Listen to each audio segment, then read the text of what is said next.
മിസ നാടകം വീണ്ടും അവതരിപ്പിക്കാനൊരുങ്ങി ഡിവൈഎഫ്ഐ. തൃശൂർ സംസ്ഥാന സമ്മേളന വേദിയിലാണ് നാടകം വീണ്ടും അവതരിപ്പിക്കുക. നാടകത്തിലെ ചില ഭാഗങ്ങൾ മാത്രം എടുത്ത് തെറ്റിദ്ധരിപ്പിക്കും വിധത്തിൽ ദൃശ്യങ്ങൾ പ്രചരിപ്പിച്ചതിനാലാണ് തീരുമാനം. സംഭവത്തിൽ നിയമ നടപടികൾ സ്വീകരിക്കുമെന്നും സംസ്ഥാന സെക്രട്ടറി VK സനോജ് പറഞ്ഞു. ഭരണകൂട ഭീകരതയെക്കുറിച്ചാണ് മിസ പറയുന്നതെന്നും താൻ ഇനിയും സ്നേഹലത റെഡ്ഡിയായും ബിൽക്കീസ് ബാനുവായി എല്ലാം അരങ്ങിലെത്തുമെന്നും മിസ നാടകത്തിലെ നടി ചിന്നൂസ് ചിലങ്ക വ്യക്തമാക്കി. നാടകത്തിൽ ചിന്നൂസ് ചിലങ്ക അഭിനയിച്ച ഭാഗങ്ങൾ എഡിറ്റ് ചെയ്ത ശ്രീല ചുവയോടെ സോഷ്യൽ മീഡിയയിൽ പ്രചരിപ്പിച്ചിരുന്നു.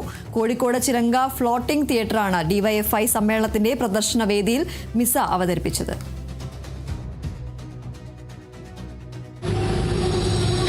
നിയമ നടപടികൾ സ്വീകരിക്കുമെന്നാണ് ആദ്യമേ പറയാനുള്ളത്. നിയമ നടപടികൾ സ്വീകരിക്കുക മാത്രമല്ല, അടിയന്തരാവസ്ഥ 77 പ്രഖ്യാപിച്ച് രാജ്യത്തെ നിരവധി മാധ്യമപ്രവർത്തകരെയും കലാകാരന്മാരെയും എഴുത്തുകാരെയും വെട്ടിയാടിയ വലിയ ചരിത്രം നമുക്ക് സ്വാമി അതിക്രൂരമായി ഭരണകൂട ഭീകരതയുടെ ഭാഗമായി കൊലയപ്പെട്ട മരണം ഏറ്റുവാങ്ങേണ്ടി വന്ന അനുഭവം, ഗൗരി ലങ്കേഷിനെ പോലെയുള്ള മാധ്യമപ്രവർത്തകർക്ക് വെടിയേറ്റ് മരിക്കേണ്ടി വന്ന അനുഭവമുണ്ട്. ഗോവിന്ദ പൻസാരിയും കലബുർഗിയൊക്കെ വെടിയേറ്റ് മരിച്ച ഇന്ത്യയാണ്.